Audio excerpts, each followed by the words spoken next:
보신 대로 이낙연 전 대표가 과거 자신의 지지자에게 흉기로 위협받는 일이 발생했습니다. 네, 관련 내용 최진영 변호사, 설주환 변호사와 함께 자세히 짚어보도록 하겠습니다. 네, 안녕하세요. 안녕하십니까.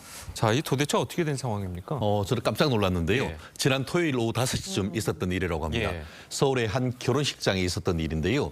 민주당의 기초의회 의원 아들 결혼식에 그 이 전 대표가 참석을 했는데 그 자리에서 80대 그 연세 드신 분이 본인이 예전부터 국회의원부터 그리고 또 지사 때부터 정치 후원금을 많이 했다라고 하는데 그 돈이 한 1억 원이나 이르는데 돌려달라라고 하면서 이 그 몸에 신체적 접촉을 했는데 옆에 있는 사람들이 봤더니 단순 신체적 접촉을 넘어서 허리춤에 흉기를 들고 있었다라고 얘기를 해서 결국 신고를 했고 이제 그 소란은 끝났지만 그 다음 날 이제 그 이낙연 대표 측에서 신변 보호를 요청을 했고 경찰에도 내부적인 사정을 확인한 다음에 이것은 신변 보호 필요성이 있다라고 해서 좀 전에 얘기한 것처럼 스마트워치를 지급하는 등 경우에 따라서 바로 경찰이 출동할 수 있는 태세를 갖추었다 이렇게 정리되는 것 같습니다. 그러니까 네. 흉기를 허리춤에서 뽑아들지는 않은 거군요. 네, 결국 뭐 그걸 그 칼날 길이가 한 20cm 정도 됐다라고 아이고. 하니까 사실 보는 사람 입장에서는 아슬아슬했던 것 그렇죠. 같은데 그 사실 그 흉기 자체를 어떻게 휘두르거나 한 것은 아닌 것 같습니다만 잠재적으로 그럴 가능성이 있기 그렇죠. 때문에 예. 결국 그와 같은 케이스 같은 경우에는 그 우리 법원 판례를 네. 보면은 설령 어떤 흉기를 사용하지 않았다 하더라도 그와 같은 것을 사용할 의도를 가지고 소지를 하고 있었다고 하면은 그것이 이제 일반적인 폭행이나 이런 것보다 가중처벌될 여지도 있기 때문에 그런 부분에 대한 수사가 이루어져야 될 것 같습니다. 네, 80대 남성, 과거에 이낙연 전 대표를 지지했던 사람으로 알려져 있거든요. 네. 근데 왜 이런 범죄를 저지른 건가요? 그 시간을 보면 2014년도 전남지사 선거 때부터라고 네. 하는 걸 봐서는 거의 한 10년 정도 아니면 저는 그 전부터도 상당히 오랫동안 뭐 후원을 했거나 아니면 뭐 선거를 도와줬거나 저는 그렇게 지지를 했다고 보는데요. 네. 뭐 이게 후원금을 1억 원을 냈다라는 얘기보다는 어떤 그 이 전 대표 측의 어떤 얘기를 보면 1억 원을 도움을 주는데 1억 원을 썼다라고 있거든요. 그러면 뭐 돈은 돈대로지만은 오히려 본인이 정말 적극적으로 지지를 하고 근데 이제 아마 이분이 그렇게 지지를 하면서 전남지사 때부터 그러니까 이낙연 전 대표가 전남지사 때 좀 이렇게 무리한 부탁을 해왔다 민원 청탁을 했다라는 부분들이 좀 있는 것으로 봐서는 예. 본인이 어떤 이런 대가성을 바라고 어떤 이런 도움을 줬다는 거에 대한 어떤 그 받지를 못하니까 오히려 거기에 앙심을 품고 범행을 저지른 건 아닌가 싶습니다. 예. 자, 2014년부터면 이제 네. 거의 10년 동안인데 10년 동안 1억 원이면 뭐 1년에 한 1,000만 원씩. 자, 그 정도면은 뭐 법적 허용되는 이제 후원금 액수이긴 한데 자, 어쨌든 이 부분 후원금을 만약에 공식 후원금이라고 하더라도 돌려받을 수가 있는 건가요? 지금 정치자금법에 의해서만 지급하고 할 수 그러니까요. 있는데요. 지금 정치자금법상 후원금을 지급하는 규정은 있지만 그것을 환불하는 규정은 없습니다. 예. 그 취지는 줬다 뺐으면은 사무실 어떻게 운영합니까? 예. 특히 그 정치자금법의 어떤 정치인의 어떤 안정적인 사무실 운영, 뭐 예. 정치 활동을 위해서 기본을 할 수 있대 환불에 관한 규정은 없는 취지가 겁니다. 다만 민법상 법리적으로 봤을 때는 그것은 증여이거든요. 증여 같은 경우에는 증여를 그 약정해놓고 아직까지 증여를 이행하기 전까지는 언제든 취소할 수 있지만 돈을 일단 줬다라고 하면은 임의로 그것을 해지할 수 없기 때문에 민사 법리로 봤을 때 원칙적으로 반환은 어렵습니다. 하지만 실질적으로 그런 케이스는 있는 것 같습니다. 한마디로 규정은 없지만 반환할 수는 있다는데요. 실제 제가 그 조선일보 관련된 규정을 그 뉴스를 봤더니만 지난 대선 과정에서 민주당 당내 경선에서 이제 이재명 대표가 20억 원이 훨씬 넘는 돈을 모금을 했는데 그 무렵에 이제 대장동 사건이 터지니까 한 263건 정도의 반환 요청이 있었고 한 2억 3천만 원 정도를 반환했다라는 규정이 나오는 것 같더라고요. 예. 그리고 또 다른 케이스 같은 경우에는 안철수 의원 같은 경우에 완주한다라고 해서 네. 후원을 했는데 또 후보 단일을 하니까 많은 부분 또 반환 요청을 했던 케이스가 있는데 말씀드린 것처럼 법률상 반환해야 될 의무는 없지만 정치적 도의로서 환불 요청했을 때는 상당수 이제 반환해주는 현상도 있는 것은 사실인 것 같습니다. 아니 네. 그리고 이 그 원래 선거 그 정치인에 대한 후원금을 하면 연말에 이제 연말정산도 해주잖아요. 그렇습니다. 자, 그러면은 이거를 굳이 뭐 돌려달라고 할 필요는 없을 것 같은데 만약 공식적인 후원을 했다면 결국 그런 부분과 관련해 가지고는 우리가 연말 정산에서 돌려받을 수 있는 것은 사실은 10만 원까지입니다. 그렇긴 하죠. 그런데 좀 전 같은 경우에 10년 동안 한 1억 정도 했다라고 예. 하면은 1년에 거의 1,000만 원인데 사실은 개인이 이제 후원을 할 수 있는 한도는 500만 원에 불과합니다. 그렇기 때문에 1,000만 원까지 후원을 했다는 사실 자체가 사실인 건지 아니면 이제 본인뿐만 아니고 이른바 쪼개기식으로 해서 후원을 했기 때문에 자기가 지원했던 뭐 가족들이든 아니면 회사 직원을 통해서든 했던 것이 그렇게 되는지는 아직은 확인해 봐야 되겠습니다만 어쨌든 지금 그 본인이 그렇게 주장을 하고 있는데 그래서 사실이라고 한다고 하면은 사실 정치자금법 위반 문제가 이제 사실상 또 새로운 이슈가 될 수가 있고 그게 아님에도 불구하고 돈을 달라라고 하면은 공갈 내지 협박 문제, 단순 폭행 문제가 아니고 공갈 협박 문제가 있을 수 있기 때문에 이 부분에 대해서는 사실 이재명 대표의 어떤 정치자금 리스크가 조금 더 불거진 것이 아닌가. 다만 이 부분은 아직까지 의혹에 불과한 부분이기 때문에 추가적인 사실 조사를 하는 과정에서 이 80대 지금 그 피의자의 네. 진술을 한번 지켜봐야 될 것 같습니다. 네, 그런가 하면 이제 이낙연 전 대표 80대 남성으로부터 협박 문자 메시지도 받아왔다라고 이야기를 하고 있거든요. 이것도 처벌 대상이 되나요?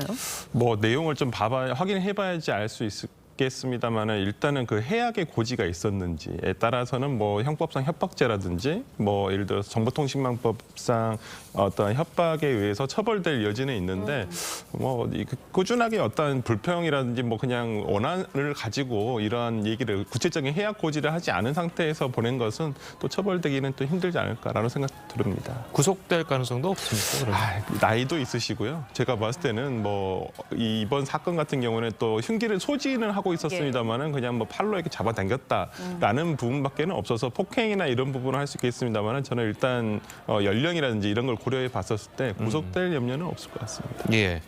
자, 뭐 어쨌든 뭐 네.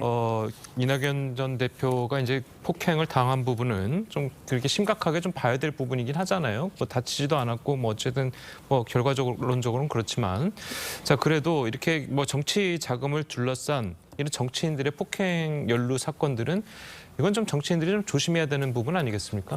그렇습니다. 사실 우리나라의 정치인 같은 경우에는 애증의 대상 아니겠습니까? 네. 어떻게 보면 대한민국 최고 권력자가 될 수도 있었던 분이기 때문에 요인의 한 분이었기 때문에 예. 어떻게 보면 경찰에서도 지금 그 신변 보호를 강화해야 되는 것은 사실입니다. 그렇지만 평소 때 이제 정치 자금이나 이런 부분에 있어서의 어떤 그런 문제 또 그리고 또 선거 과정에서 후원을 해주고 어떤 그 자리를 요청하는 과정에서의 어떤 어떤 그 여러 가지 그 불협화음 이런 부분은 사실상 우리가 언론에 자주 나오진 않지만 현실적으로 적지 않은 것도 사실입니다. 그렇기 때문에 이 부분에 있어서는 다가오는 이제 그 내년 총선 과정에서 또 이런 문제가 불거질 가능성도 없지 않기 때문에 법률적으로 사실 개인이 어떻게 할 수 있는 부분보다는 법률적으로 이런 부분에 대해서 명확하게 해놓고 이런 현상이 발생됐을 때에 명확한 어떤 그 법적 조치를 통한 어떤 재발 방지하는 게 필요하다고 생각하는데요. 저는 이 부분 케이스 같은 경우에는 단순히 구속영장이 발부를 안 된다고 단정할 수는 없을 것 같습니다. 예전에 이와 같은 전과가 있는 것인지 아니면 이와 같은 협박이 지속적으로 이루어졌고 앞으로도 반복될 가능성이 있는 것인지 이런 부분이 종합적으로 돼야 될 것이고 이런 사례가 재발되지 않게 하기 위해서라도 이 부분에 대한 명확한 수사 그리고 원인이 뭔지를 밝혀가지고 정확한 어떤 처벌 이런 것이 필요한 것이 아닌가 생각합니다. 네. 그런가 하면 이제 경찰이 이낙연 전 대표 신변 보호를 위해서 긴급 호출 가능한 스마트워치를 지급했다고 합니다. 할 계획이라고 하는데 위협으로부터 좀 안심이 될 수 있을까요? 어떻습니까? 실제 지금 현재 예를 들어서 며칠 전 뉴스도 있었지만은 이 스마트워치를 지급하고 어떤 신변 보호 요청을 받는 여성이 스토킹 범죄로 살해되는 사건도 있었거든요. 이게 실제적으로 어떤 예방적인 효과가 크다라고 보기엔 좀 힘들 수도 있습니다. 예. 그러니까 이낙연 네. 대표 측에서도 이런 부분과 관련해가지고 저는 추가적인 아마 신체 위해는 없을 거라고 저는 생각합니다만은 그래도 혹시나 모를 그 가능성이라도 있기 때문에 또 같이 다니시는 분들이라든지 저는 이런 부분에 대해서 조금 스스로 일단 조금 많이 신경을 쓰셔야 되지 않을까라는 생각합니다. 예. 아까 제가 처음에 잠깐 착각을 했었는데 어쨌든 한 개인이 네. 정치인에게 이제 공식적으로 줄 수 있는 돈은 1년에 500만 원. 자, 그렇다면 이분이 얘기를 했을 때 2014년부터 1억 원을 지원했다고 그랬잖아요. 자, 그렇다면 10년 동안 5천만 원까지가 합법적인 후원금인데 만약에 정말 1억 원을 지원했다 한다면 이거는 불법 정치자금으로 들어가는 겁니까 아닙니까? 그렇게 될 가능성이 크죠. 1억 원이란 사실 자체가 만약에 진실이라고 한다고 하면은 예. 이 부분은 아직까지 이제 정치관법 위반과 관련된 공소시효가 남아 있을 가능성이 있기 때문에 그렇죠. 아마 그런 부분을 빌미 삼아서 이렇게 돈을 돌려달라 내지는 협박한다라고 하는 그럴 가능성이 지금 남아 있는 부분이라서 예. 이번 그 사건 같은 경우에는 간단치 않은 사건이라고 저는 맥락을 봅니다. 실질적으로 지금 이낙연 대표 같은 경우에는 예전에 이제 서울 종로에 그 국회의원 선거를 예. 하는 과정에서 정치자금법 위반이 좀 있었습니다. 어떤 기업으로부터의 어떤 뭐 후원이라든가 이런 부분이 있었고 실제 선거 그 당 대표 그 부대표가 극단적 선택을 하는 케이스도 있었단 말이에요. 그렇기 때문에 이것이 그런 문제로 비화될지 여부는 아직까지는 단정할 수는 없습니다. 하지만 지금 말씀드린 것처럼 돈을 달라는 것이 평소 때 어떤 원한 관계나 이런 것이 아니고 정치자금을 1억 원이나 줬는데 그 관련해 가지고 뭔가를 요청을 했던 네. 그런 관계이기 때문에 단순히 이것이 그냥 단순한 해퍼닝으로 끝나는 협박 내지는 폭행 사건인 것인지 아니면은 정말 정치적인 불법 후원금과 그에 대한 대가를 약속했었지만 그 약속을 지키지 않은 과정에서의 어떤 그런 원한 관계인지 이런 부분은 이런 폭행의 동기가 굉장히 중요할 것 같습니다. 그렇기 때문에 그렇습니다. 다만 만약에 그런 부분이 있었다고 하면은 이낙연 대표가 고소를 안 했겠죠. 왜냐하면 확대하는 것을 방지하기 위해서. 그런데 형사적으로 고소까지 했다라고 할 경우에 그것을 보면은 이낙연 대표로서는 그런 문제보다는 단순한 어떤 그런 협박 네. 이런 부분으로 볼 가능성이 오히려 훨씬 높지만 다만 그럼에도 불구하고 수사의 어떤 귀추를 조금 더 지켜봐야 되는 부분은 분명히 있지 않은가 저는 그렇게 예측을 합니다. 고소를 했나요? 지금 뭐 경찰에 신고한 것만 신고가 사실은 고소인 거죠. 고소까지 바로 연결이 네, 되는 그렇고 지금 이제 추가적인 조사를 한다라고 하고 있는데 만약에 신고하지 않았다고 하면은 스마트워치까지 지급하지는 않았지 않을까 싶습니다. 지금 변호사님 말씀하신 것처럼 이 정치자금법 위반 혐의도 어느 정도 이야기가 될 수도 있을 것 같은데 지금 만약에 그렇다면 경찰 조사 과정에서 그런 부분도 조사가 됩니까 어떻습니까? 뭐 아마 물어볼 수도 있을 것 같습니다. 왜냐하면 이 사건에서의 범행 동기거든요. 그러니까 근데 이분의 말씀이 조금 그러니까 후원금을 했다라는 것인지 아니면 그냥 예를 들어서 자기가 도움에서 쓴 돈을 얘기한 것인지 좀 명확치 않은 부분도 있어요. 그러니까 공식적인 후원금을 얼마를 냈는지 이런 부분 당연히 확인을 해봐야 될 것이고요. 근데 그냥 자비로 그냥 자기가 예를 들어서 도우면서 예를 들어서 썼다라는 부분까지는 뭐 이낙연 대표가 알 수도 없는 부분이라서 이런 부분은 범행 동기에 해당하기 때문에 저는 아마 경찰 수사라든지 이런 부분에서 확인이 될 것 같습니다. 알겠습니다. 알겠습니다. 자, 오늘 두 분 변호사님 말씀은 여기까지 듣겠습니다. 잘 들었습니다. 고맙습니다. 고맙습니다.